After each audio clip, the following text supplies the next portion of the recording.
Vamos voltar ao nosso texto, lá em Êxodo, só para relembrar, né? A gente tinha dividido o estudo passado em duas partes.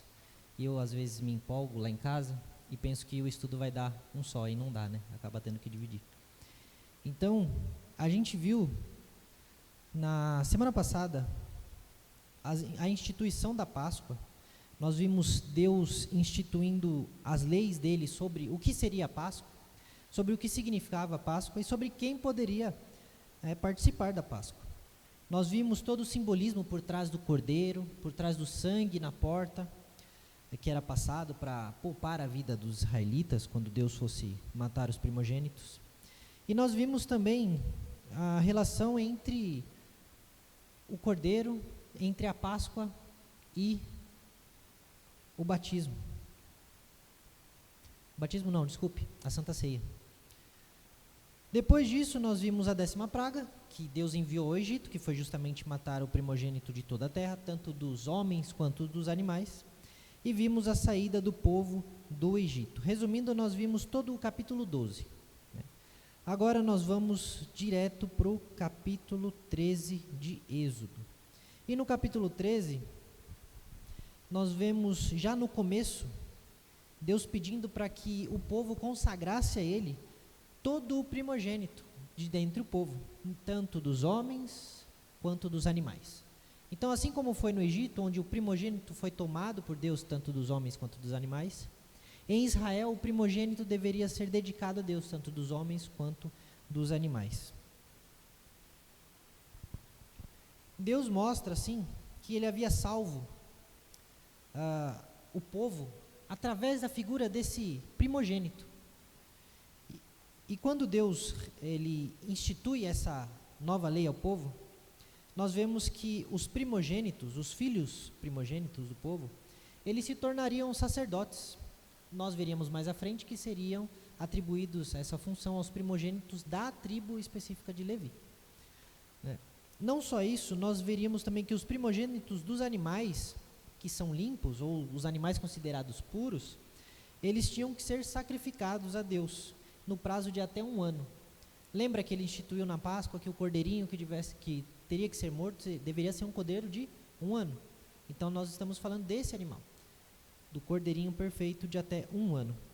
E o primogênito dos animais que não são puros, ou seja, aqueles que eles não poderiam consumir, como por exemplo a jumenta, eles não poderiam ser sacrificados porque eram considerados impuros, mas deveriam ser resgatados se o dono quisesse que eles sobrevivessem.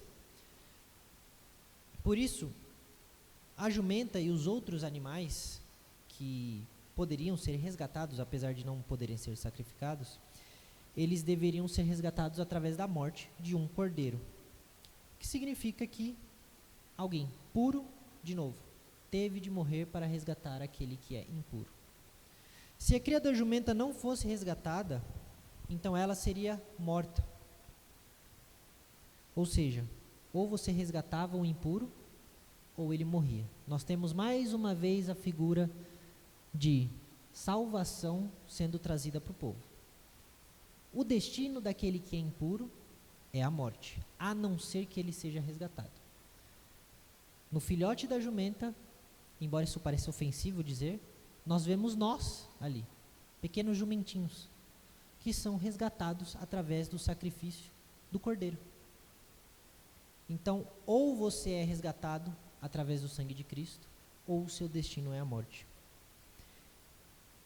Mais tarde, nós vamos ver que a lei que Moisés passa para o povo, ela traz cláusulas específicas sobre como esse jumentinho, esse filhote, poderia ser resgatado, inclusive com dinheiro.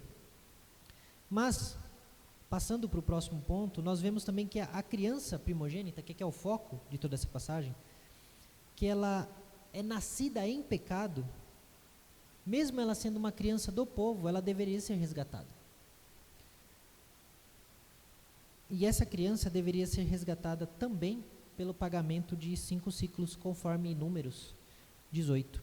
Esse procedimento vai servir tanto como lembrança da condição impura do homem, como agora para nós do sacrifício de Cristo, que foi dado por nós, né, para salvar as nossas vidas.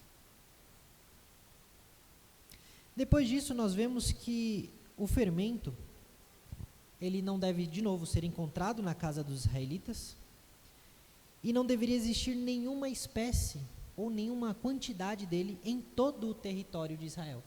Novamente, Deus dizendo, a santidade de vocês, porque o fermento representaria o pecado nessa parte específica, a santidade de vocês, o compromisso pela santidade de vocês, deve ser completo.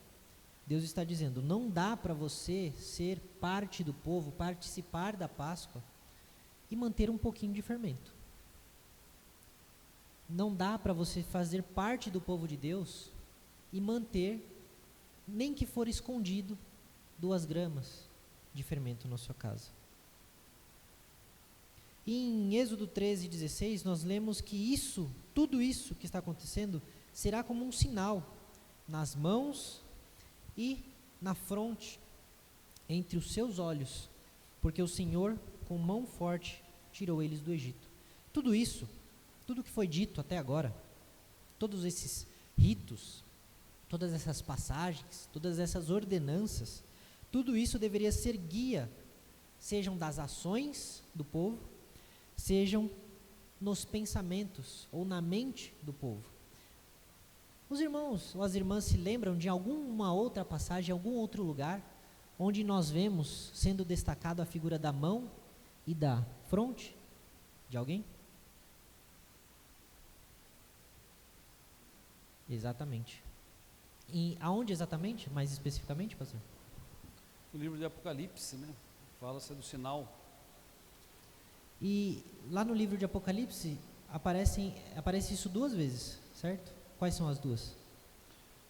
O sinal dos escolhidos, né, de Deus. Isso. E também o sinal daqueles que terão o número da besta. Exatamente. É engraçado que a gente foca só no número da besta, né? Que é na mão e na testa, e aí entra naquela discussão interminável do tal do famoso chip, que já foi o código de barra, que já foi o cartão de crédito, enfim. Mas a gente não para ver que a mesma simbologia que é dada para a marca da besta, foi dada para aqueles que eram selados com o sinal do Espírito Santo, no mesmo lugar, na mão e na testa. Será então que os salvos terão a sua mão e a sua testa um chip de Deus? A gente nem cogita isso, porque não é sobre isso que o texto está falando. Assim como aqui, nós vemos que os sinais na mão e na testa não são considerados chips ou coisa do tipo, mas são figuras de linguagem que nos transmitem as ações e o pensamento daqueles envolvidos. Aqueles que são marcados pelo domínio da besta estão envolvidos nas suas práticas, ou seja, as suas mãos, e as suas mentes, o seu pensamento, a sua forma de ver a vida, a sua forma de ver o mundo. São pessoas movidas pelo anticristo, seja no seu pensar, seja no seu raciocinar, na sua moralidade, seja no agir de fato. Assim também com o povo de Deus, e assim também nessa passagem. Tudo isso que nós estamos lendo, o sacrifício de Cristo, a remissão dos pecados, o cordeiro que é dado para o resgate de inocentes, tudo isso deve servir como guia das nossas ações e da nossa mente, da nossa forma de entender as coisas. Como é que Deus lida com o mundo? Como é que Deus administra as coisas no mundo? Tudo isso aqui serve de sinal para que a gente entenda essas coisas. É disso que o texto está falando. Então, a todo momento, a realidade do resgate do pecador, pelo sacrifício de Deus na cruz, ela se faz presente, seja através das nossas ações, porque quando nós entendemos que o Deus vivo morreu em nosso lugar, as nossas ações passam a condizer com isso se de fato somos filhos de Deus, mas não só nas ações, na nossa mente. Nós passamos a entender a loucura que é o Evangelho, a loucura que é um Deus todo-poderoso ser humilhado e morto por meros humanos que não são nada. Então, através das nossas mãos, das nossas ações e da nossa mente, nós temos um sinal para seguir e para fazer a prática, através das nossas ações e da nossa vida. Mais à frente, dos versos 17 a 22, nós temos instruções de Deus sobre a jornada que os israelitas fariam a partir daquele momento. E estudando essa passagem, quando eu estava preparando nas nossas Bíblias de estudo, ou mesmo nas Bíblias de estudo online que nós temos, nós vemos sempre desenhos de mapas, né? E quando eu era criança, não sei, provavelmente os irmãos e as irmãs vão se identificar com isso. Quando a gente é criança, a gente vê os mapas no final da Bíblia e a gente fica olhando, né? Aquilo é o que chama a atenção primeiro. E olhando um desses mapas, o mapa provável, né? Porque a gente não sabe exatamente como foi, mas o mapa provável do percurso dos israelitas no deserto, nós vemos que eles não pegaram um caminho mais curto. Porque eles ficariam cerca de 40 dias, pastor? Alguma coisa assim, mais ou menos, se eles pegassem um caminho mais curto? 3 meses. 90 dias, então. Aproximadamente 3 meses se eles fossem pelo caminho mais curto do Egito até a Terra Prometida. Ao contrário de pegar esse caminho de 3 meses, eles pegaram um caminho um pouco mais longo. Só que o texto vai nos dizer o porquê. Deus ele não vai levar o povo pelo caminho mais curto, porque eles teriam que passar, como diz o pastor, pelo território dos filisteus. E se eles passassem pelo território dos filisteus, muito provavelmente, eles teriam que enfrentá-los. Né? E se o povo tivesse que enfrentar os filisteus, provavelmente, os que não morressem, a maioria fugiria. Versículo 17, nós vemos que Moisés, na verdade, diz o seguinte: para não acontecer que, vendo a guerra, o povo se arrependa e queira voltar ao Egito, esse é o motivo dado por Deus para que eles não seguissem o caminho mais curto. Deus sabia que se eles entrassem em conflito com os filisteus, se eles vissem a guerra, eles iam se arrepender de ter saído do Egito e querer voltar de volta para a terra do Egito. A gente sabe que não precisou de uma guerra para eles desejarem isso. Quanto mais uma guerra.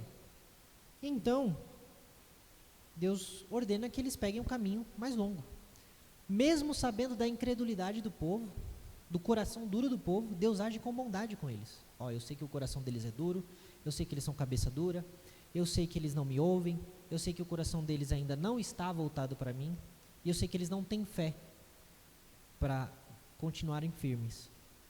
Talvez não. Certamente Moisés teria fé para isso. Arão teria fé para isso. Os outros dois, Caleb e Josué, teriam fé para isso. Não à toa, Josué e Caleb entraram na terra prometida. Mas o restante, não conseguiria. E o que eles fariam com 4 pessoas diante de uma nação como a Filisteia? Né? Teria que Deus fazer mais um milagre. E Deus falou, não, vou levar eles pelo caminho mais longo, porque assim pelo menos eu poupo a vida desses infiéis, desses incrédulos. Mais à frente, no verso 21, nós vemos então que Deus vai adiante deles durante o dia como uma coluna de nuvem. Para quê? Para protegê-los do sol, porque é o sol do deserto. E durante a noite ele ia como uma coluna de fogo, porque o deserto chega a fazer temperaturas negativas. Não só faz temperaturas negativas, como é uma escuridão total. Então, conforme Deus ia acompanhando o povo de noite, tanto a coluna de nuvem quanto o fogo não se afastou do povo durante o dia nem durante a noite. Tem um comentário bíblico que eu peguei aqui sobre essa passagem específica, em que o autor diz que essas colunas elas são milagres constantes de Deus no meio do povo. Elas representam tanto a glória de Deus que elas são conhecidas como Shekinah. Não sei se alguém aqui já ouviu falar desse termo, é presente em algumas músicas, e esse termo significa justamente a habitação. Shekinah era o lugar onde Deus habitava.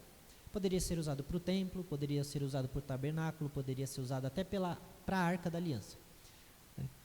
E as colunas vão simbolizar Deus guiando o seu povo e protegendo o seu povo dos inimigos durante todo o seu percurso no deserto. Deus está mostrando para o povo que Ele está presente, Ele se faz presente, Ele os acompanha durante todo o deserto. E não só Ele os acompanha, como Ele os acompanha de forma visível. O povo poderia ver a presença de Deus. Ainda que não de forma física, como por exemplo Abraão viu aquele anjo do Senhor e conversou com ele. Não como, me fugiu o nome dele agora, vamos chamar ele de Israel, esqueci o outro nome, como pode? Jacó, que lutou com o anjo e depois descobriu que estava lutando com Deus. não como Jesus Cristo, que de fato é Deus encarnado, mas eles viram ali materializado na frente deles a glória de Deus protegendo deles, a presença de Deus protegendo eles, dia e noite. Não é como se eles vissem um sinal aqui agora, depois outro mais para frente, daqui uns dias, depois... Não, todos os dias, de dia e de noite, eles olhavam para o céu e viam e tinham a plena convicção, certeza de que Deus estava com eles. E ainda assim, nós vemos um povo rebelde. E esse cenário de rebeldia vai só aumentar conforme a gente for avançando na narrativa. Então, no capítulo 14, nós vemos a última ação de Faraó. Faraó, que eu não sei se todos repararam, é um dos únicos personagens, desde Gênesis até Êxodo, que não tem o seu nome mencionado. Até Deus disse o seu nome, mas Faraó nós sequer sabemos o nome dele. E segundo alguns autores, isso tem um propósito: demonstrar a insignificância de Faraó perante Deus e perante aquilo que Deus está fazendo. Então, no capítulo 14, antes de ir para o capítulo 14, alguma pergunta? Alguma dúvida? Não? Tá.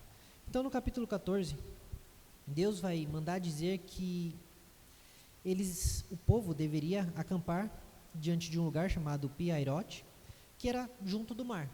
E ali, acampando junto com o mar, eles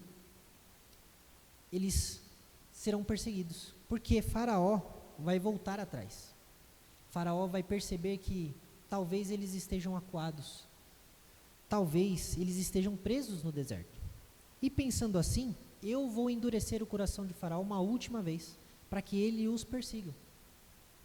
E quando ele os perseguirem, eu serei glorificado através do último sinal que eu farei no meio de Faraó e dos egípcios e no meio do povo. E aí Deus termina dizendo: então os egípcios saberão que eu sou quem eu sou, ou eu sou Yahvé. Quando o povo então parte e para naquele lugar estratégico, porque note, eu não tenho mapa aqui, mas é como se eu tivesse o deserto, à minha frente eu tenho águas, apenas águas, e eu posso ir para a direita ou eu posso ir para a esquerda. Se eu voltar para trás, eu volto para o Egito. Deus pediu para que eles não continuassem nem para a direita nem para a esquerda, mas que eles armassem campamento na beira do mar. Eles estavam literalmente encurralados. Deus mandou que eles fossem encurralados, para que então o seu sinal fosse manifesto ali na frente deles.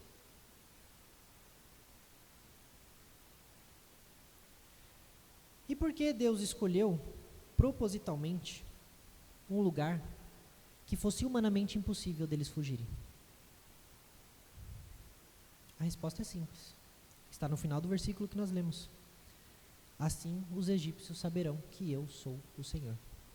Assim os egípcios, e não só os egípcios, os israelitas também, verão que eles não fugiram, não conseguiram por força própria, por mérito próprio, mas fui eu, o Senhor, que os livrei disso. Tanto o faraó quanto os seus oficiais, então eles se arrependem de terem deixado o povo ir, porque imagine, um povo próspero, era a maior nação da época, rico, grandioso, de repente, do dia para a noite, se vê obrigado a ter que fazer trabalhos que eles não queriam. É como se nós pegássemos, vamos pegar Estados Unidos, país que a gente é bem conhecido de todos, até para quem não foi. Nos Estados Unidos existem imigrantes, e aqui a gente não vai entrar na questão do legal ou ilegal, mas existem imigrantes. Os imigrantes geralmente trabalham com o quê? Com os trabalhos que nenhum americano quer. Geralmente são com as demandas que ou pagam menos, ou são trabalhos muito braçais, muito difíceis. Aí os americanos não querem e deixam para os imigrantes, né? E os imigrantes estão tentando ganhar uma vida nova, que ganhem ralando então. Agora imagine que da noite para o dia, todos os imigrantes, de novo, não entrando no quesito de legal e ilegal, mas todos, tanto os ilegais quanto os legais, simplesmente deixassem os Estados Unidos. E agora você estaria numa crise trabalhista e econômica. porque agora os americanos teriam que fazer aquilo que eles não queriam fazer: vender comida no fast food, limpar restaurante, ser garçom, levantar laje. Lá nem tem laje, né? É drywall, levantar parede de drywall. Do nada, os egípcios agora se viam obrigados a fazer aquele trabalho, porque eles precisavam daquele trabalho que era desenvolvido. Eles mesmos. Você acha que eles iam querer fazer? É óbvio que não. Não só isso, eles poderiam se aproveitar do povo, porque os judeus até aquele momento não tinham privilégios nenhum. Eles eram escravos. Então eles se arrependeram. Tendo eles se arrependido, fez aquilo que Deus disse, foi o que aconteceu. Foram atrás dos israelitas. A gente precisa pegar esse povo de volta. Como assim a gente deixou eles irem? De mão beijada, a gente ainda entregou ouro para eles. A gente entregou o nosso bem para que eles fossem embora. Não, a gente precisa pegar esse povo de volta. E aqui, nesse momento,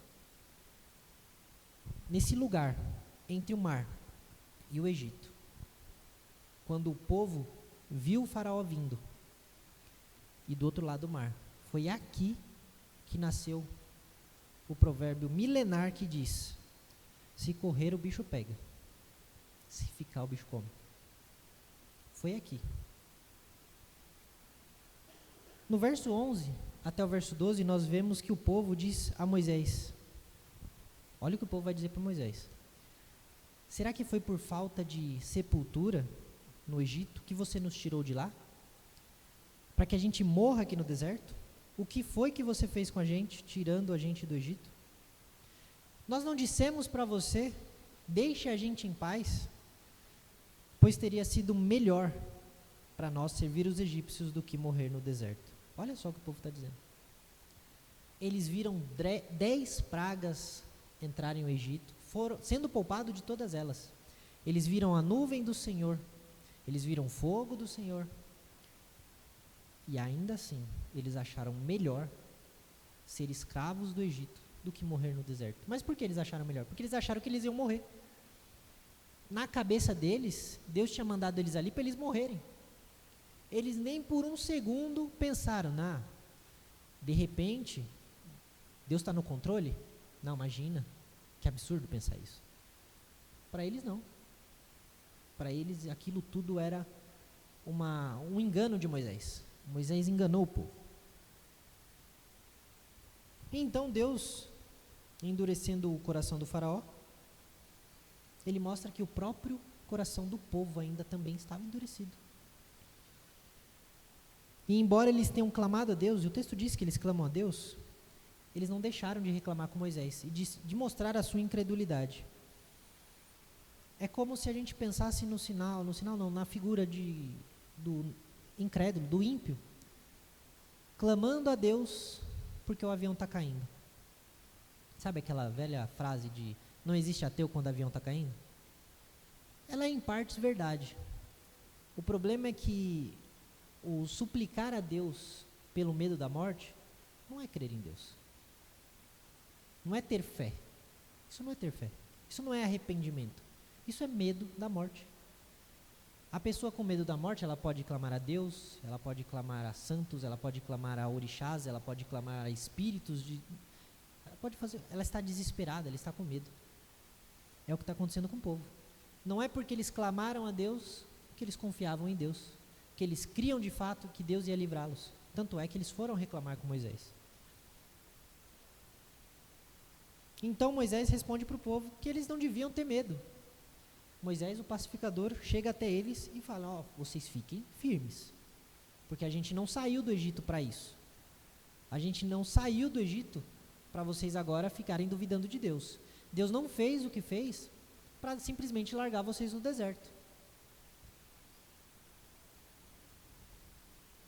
E ele vai completar dizendo para eles não terem medo, porque o livramento que Deus ia fazer no dia de hoje, naquele dia, seria tal qual eles nunca mais veriam. Seria o maior livramento da vida deles. Jamais eles veriam algo igual àquilo que eles estariam prestes a ver. E ele termina dizendo que o Senhor é que lutaria por eles. aqui Moisés já é outra pessoa. Já não é mais um Moisés que reclama porque não sabe falar. Já não é mais um Moisés que reclama porque o povo não vai acreditar nele. Ele não está nem aí que o povo não acredita nele. Ele está fazendo aquilo que Deus mandou ele fazer. Mas ele está fazendo aquilo que Deus mandou ele fazer confiando em Deus. Ele está só repetindo o que Deus está passando para ele. Porque ele sabe que Deus vai fazer aquilo que ele está falando. Ele está falando, ó, vocês não tenham medo. Como assim vocês vão ter medo? Olha o que Deus já fez. E às vezes a gente julga, né, o povo. Nossa, que povo tonto, né? Não confiam em Deus até agora. Mas às vezes a gente é esse povo. Durante, 20, 30, 40, 50, 60 anos de vida, a gente vê Deus cuidando das nossas vidas. E ainda assim, às vezes aparece um problema que a gente fica pensando, mas Deus, não vai ter jeito não? Por que está acontecendo isso? Era mais fácil ter morrido. Me leva, Senhor. Por quê? A gente está sendo igual. Será que em 30, 50, 60 anos a gente não teve provas o suficiente de que Deus está conosco? De que Ele tirou a gente do Egito, não para nos largar morto no meio do caminho, mas para nos levar até a sua presença, até a terra prometida? Então falta fé para a gente também. Não é só para eles. Na verdade, o povo de Israel representa muito bem a maioria das pessoas, mesmo dentro da igreja. São pessoas que estão entre o povo de Deus, mas que não demonstram fé verdadeira. Não demonstram verdadeira confiança em Deus. Estão ali porque é confortável, porque nada de extraordinário acontece. Está tudo certo. A primeira dificuldade que der já fica, porque Deus me abandonou. Porque Deus isso, porque Deus aquilo. Mas eu que sempre fui tão fiel. Mas eu sou um dizimista e não sei o quê. E as pessoas se frustram com Deus, porque elas não conseguem confiar em Deus. Então, quando Moisés clama a Deus, no verso 15, Deus diz a Moisés, por que você está clamando a mim? Diga aos filhos de Israel que marchem. Mas Deus, marchar para onde? Marchem para a direção do mar. Então,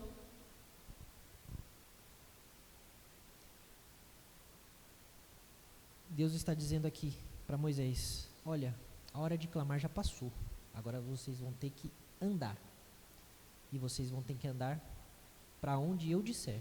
Mas Deus não tem saída, é para onde eu disser. Mas Deus não dá para andar para lá, é para onde eu disser. Andem. Então, dos versos 23 até o 31,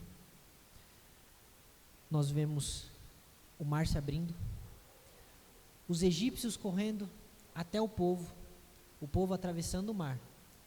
E quando todo o povo estava em segurança em terra seca do outro lado, esse mar se fecha e engole todos aqueles que foram junto com o faraó no meio das águas.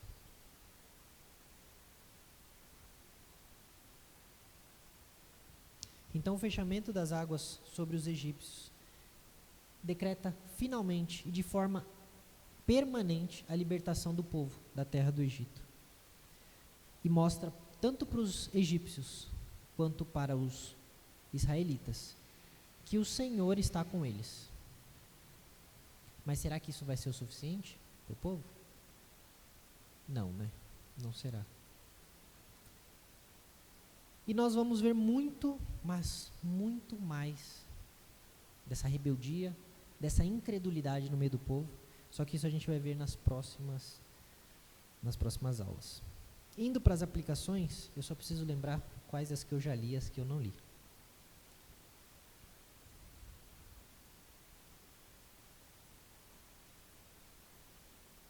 Tá, lembrei.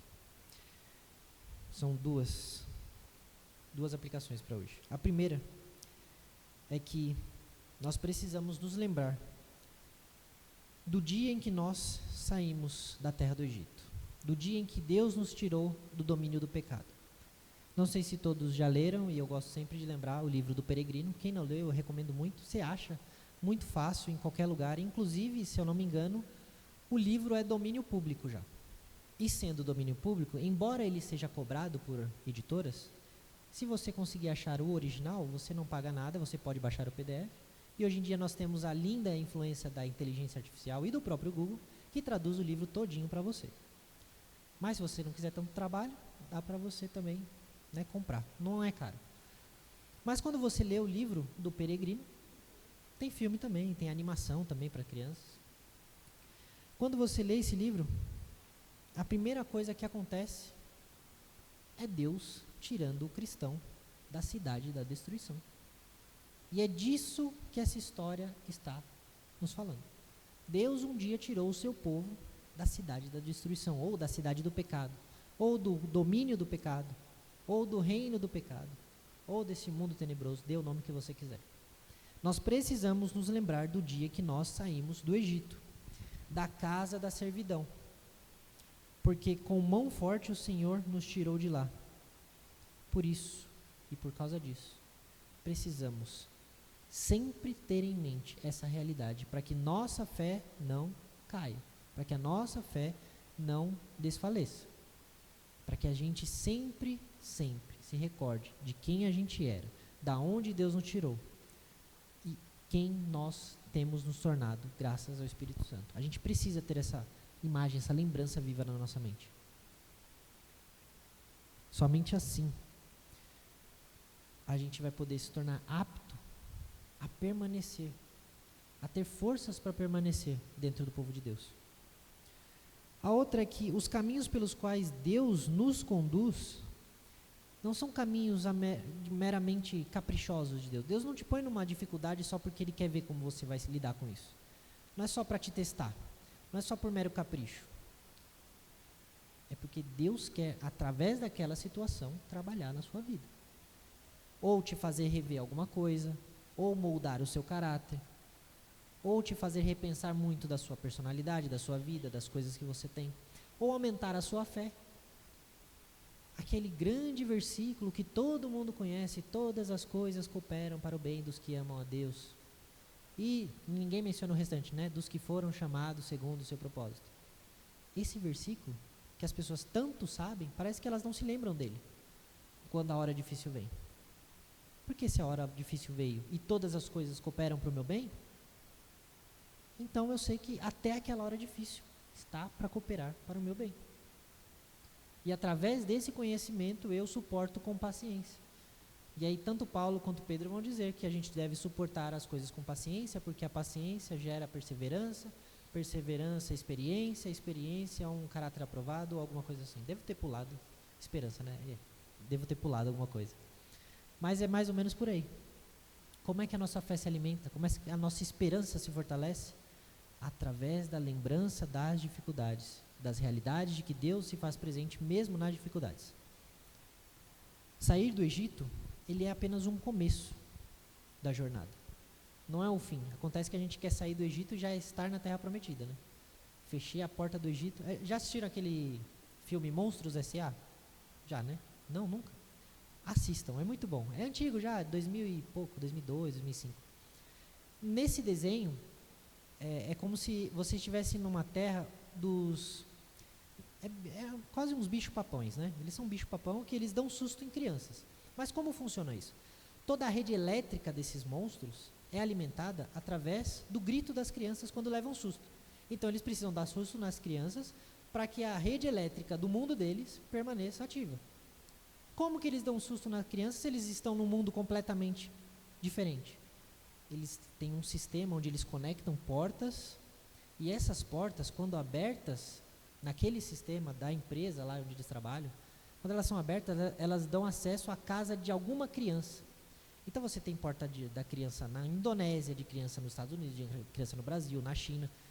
Todos eles têm uma criança. Todos eles recebem uma criança a qual eles devem assustar. E aí, eles abrem a porta, estão no quarto da criança, assustam a criança, fecham a porta, voltam para o mundo deles e tarefa concluída.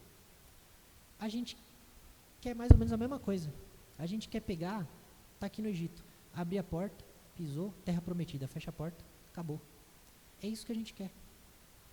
E cada vez mais a gente quer isso, porque a gente está num tempo de dinamismo, né? De ser rápido, de ser dinâmico, das coisas acontecem do nada, para ontem. E a gente não tem mais paciência para esperar. O povo já não tinha naquela época, quanto mais hoje. Esse povo aqui não aguentava 2 minutos no mundo de hoje. Porque é tudo muito rápido. E a gente quer que Deus transforme a gente logo, que Deus faça a gente parar de pecar todos os pecados que a gente pecava, que Deus nos transforme no arcanjo Miguel de santo, e não é assim que funciona. Tem um processo. Deus vai nos lapidando aos poucos, e a gente precisa saber esperar. Sair do Egito é só o começo. Tem todo um deserto que a gente precisa caminhar. E durante o deserto vão haver pequenos oásis, pequenas sombras, pequenos poços de água para que a gente tome. Mas nunca deixará de ser um deserto, até que a gente encontre o nosso destino, que aí sim é a terra prometida.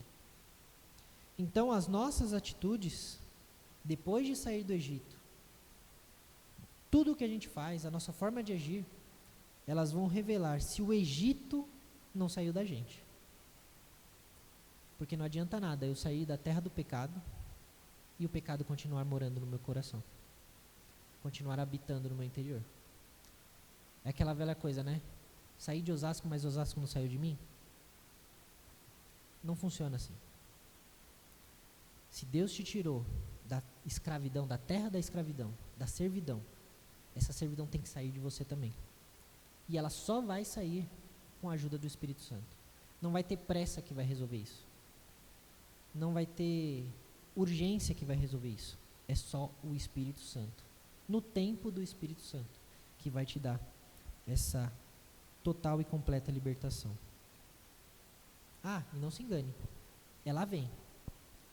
A libertação do pecado, para todos aqueles que são filhos, que seguem a Jesus Cristo, que creem que Cristo foi ressuscitado entre os mortos, ela vem. Talvez demore um pouco, mas ela vem. E o processo de santificação, a maturidade, também vem com o tempo. Claro, na santificação temos que trabalhar para cooperar com ela. Não é como a salvação. Por quê? Nós precisamos amadurecer através do quê? Da leitura das Escrituras, da oração, de tempo em comunhão com os irmãos. Não adianta eu achar que eu vou ser um cristão maduro se eu não desenvolver as disciplinas espirituais. E é isso que Paulo fala no Novo Testamento. Certo? Há algo a acrescentar? Eu vejo uma terceira aplicação no texto quando Deus responde a Moisés: por que clamas a mim? Diga o povo que marchem. Então, nesse versículo eu vejo a seguinte lição: Deus é soberano sobre todas as coisas e nos conduz conforme a sua vontade. Mas nós somos responsáveis. Né? Há momento para orar e há momento para marchar. Né? Então, o marchar é um ato de fé. E Deus desafia os israelitas a esse ato de fé, marchar através de um caminho que Deus ainda mostraria, né? Mas acreditar, né, que esse caminho surgiria diante dos seus olhos. Então é um desafio que Deus nos faz também. É certo que Ele está nos conduzindo, nos conduzirá e todas as coisas cooperam para o nosso bem, mas nós temos que ter fé e marchar, mesmo por caminhos que nós nem sequer imaginamos quais sejam, né, por onde seja. Perfeito. Isso me lembrou de uma coisa. Às vezes a gente pode usar da fé e da oração, né, a desculpa da oração para desobedecer a Deus. Tipo, não vou agir agora não, vou continuar orando para que Deus me mande um sinal mais claro, sabe? Não vou fazer nada não, vou continuar aqui lendo a Bíblia e orando, só para ter certeza, quando Deus já disse o que a gente tem que fazer. E às vezes a gente usa de um meio de graça para desobedecer a Deus. Olha que curioso, né? Como o ser humano consegue corromper até isso, né? Interessante. Mas muito bem, esse foi o estudo de hoje. Eu acho que dá para a gente cantar mais uma. E essa aqui todo mundo conhece também. Deixa eu só